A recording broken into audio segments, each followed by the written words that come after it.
Los problemas argentinos desde 1990. A fines de la década del 80, la situación política de Argentina se caracterizaba por un derrumbe progresivo de la efectividad del Estado para gobernar en todos los frentes. Argentina se encontraba sumida en la dictadura de Jorge Videla, que empezó el 24 de marzo de 1976, tras el golpe de Estado militar que derrocó a María Estela Martínez de Perón.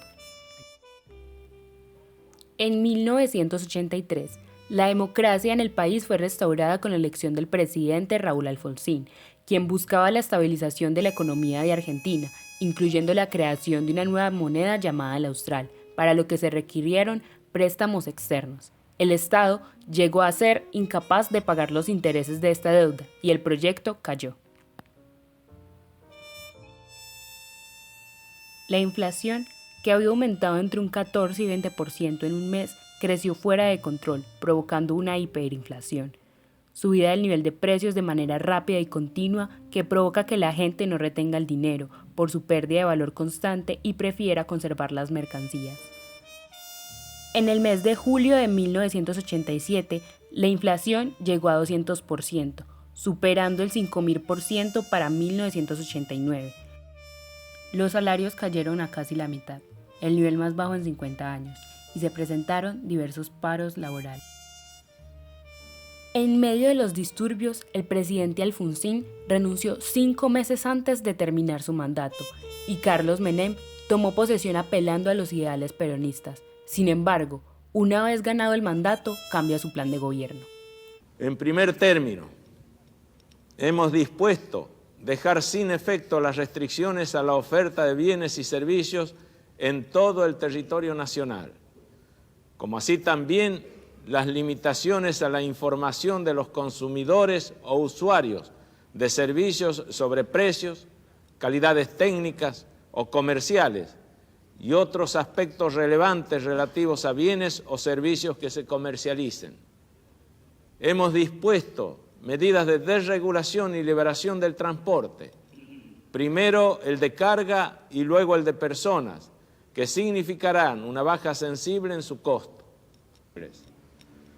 Queremos modernizarnos y conquistar nuevos horizontes.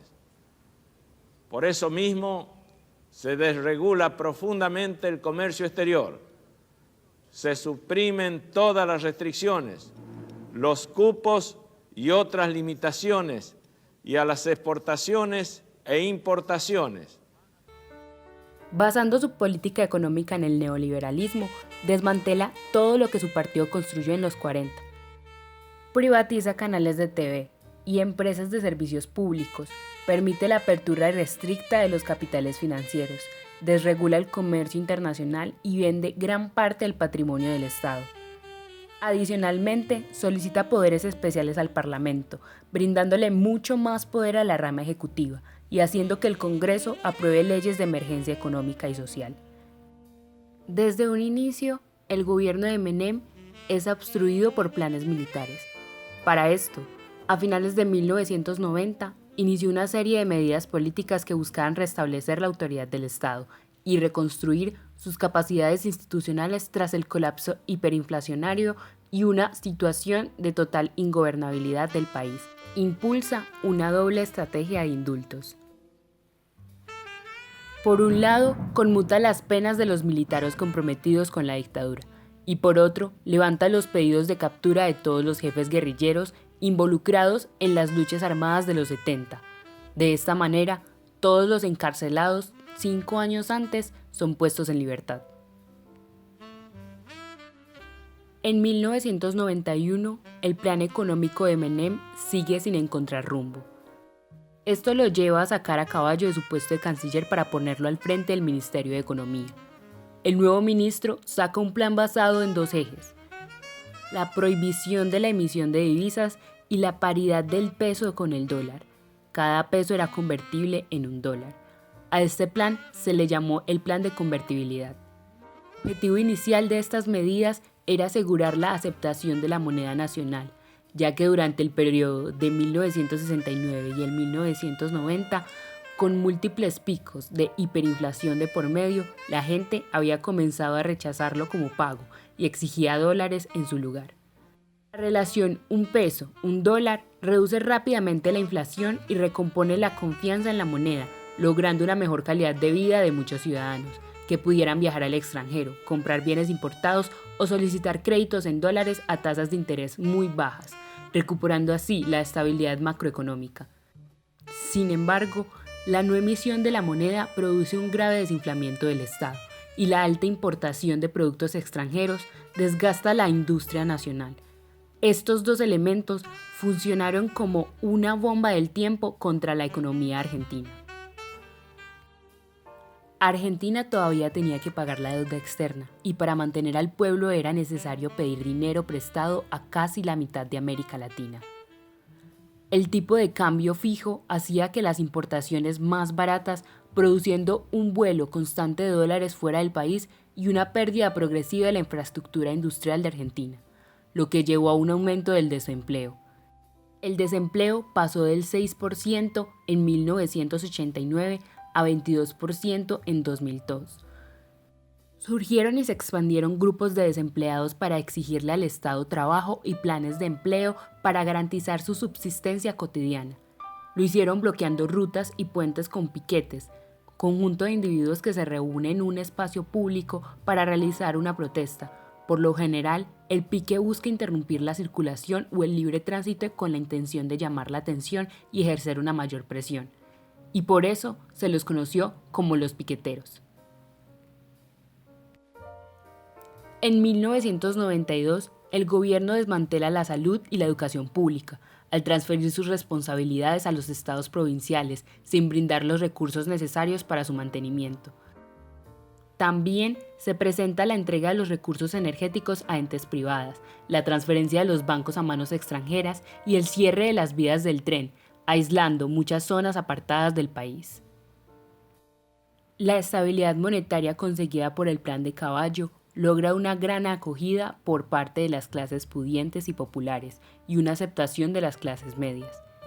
En este ambiente favorecedor, Menem amplía los miembros de la Corte Suprema de 5 a 9, obteniendo así el apoyo de la mayoría de los magistrados.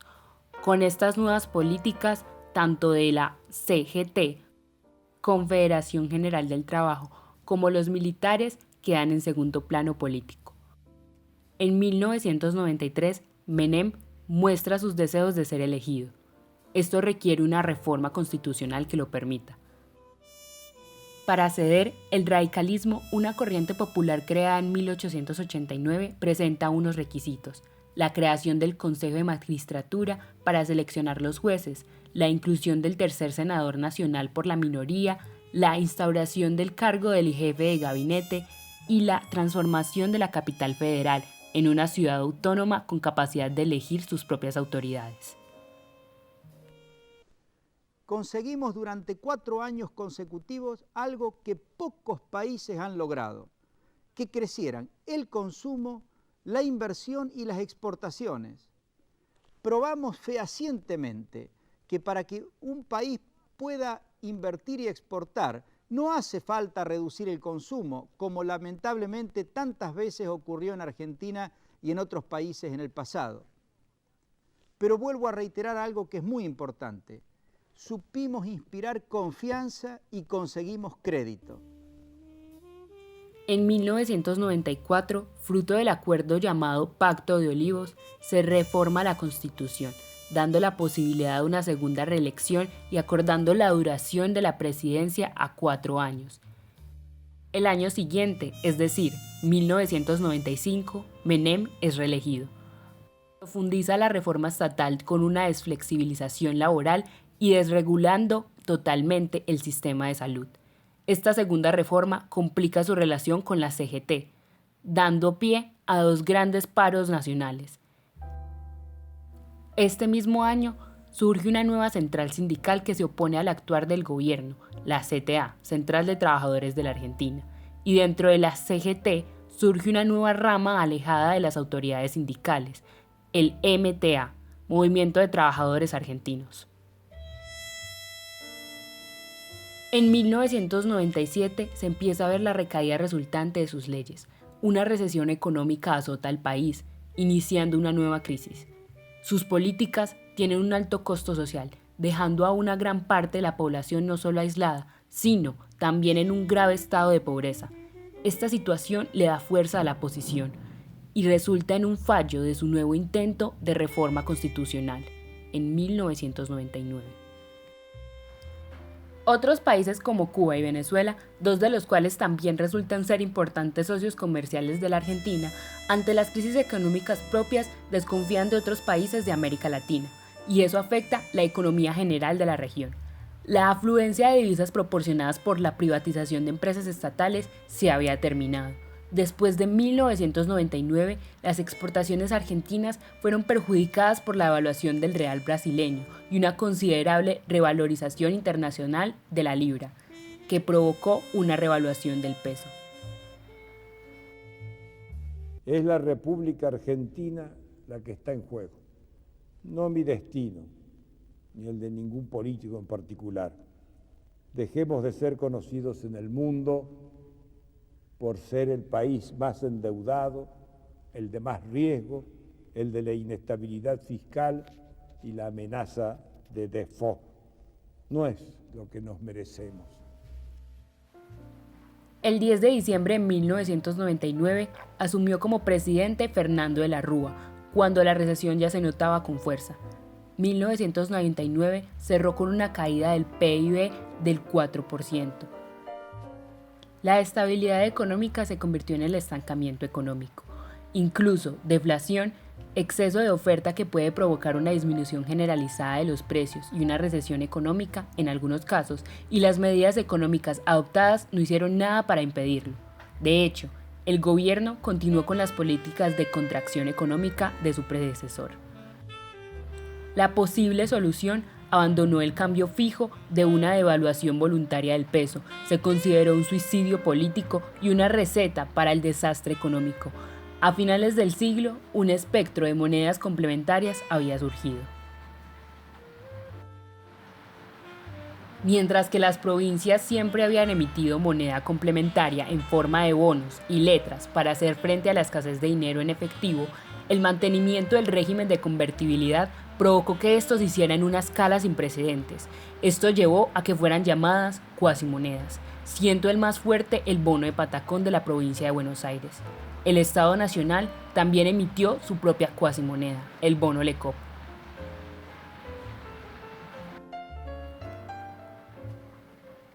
Pero el gasto público seguía siendo alto y la corrupción era cada vez mayor. El requisito legal de mantener la convertibilidad impedía la emisión de una nueva moneda, por lo que el déficit fiscal se debió financiar con préstamos. La deuda pública de Argentina creció enormemente durante la década de 1990 y por falta de fondos, el país no mostró signos verdaderos de poder pagarla. El Fondo Monetario Internacional, sin embargo, mantuvo los préstamos de dinero a la Argentina y difirió sus calendarios de pago. Un comité del Congreso inició investigaciones en 2001 sobre las acusaciones de que tanto el presidente del Banco Central, Pedro Pou, como parte de la Junta Directiva no habían investigado los casos de supuesto lavado de dinero a través del sistema financiero de Argentina. El banco alemán Clearstream también fue acusado de cumplir un papel decisivo en este proceso financiero mundial.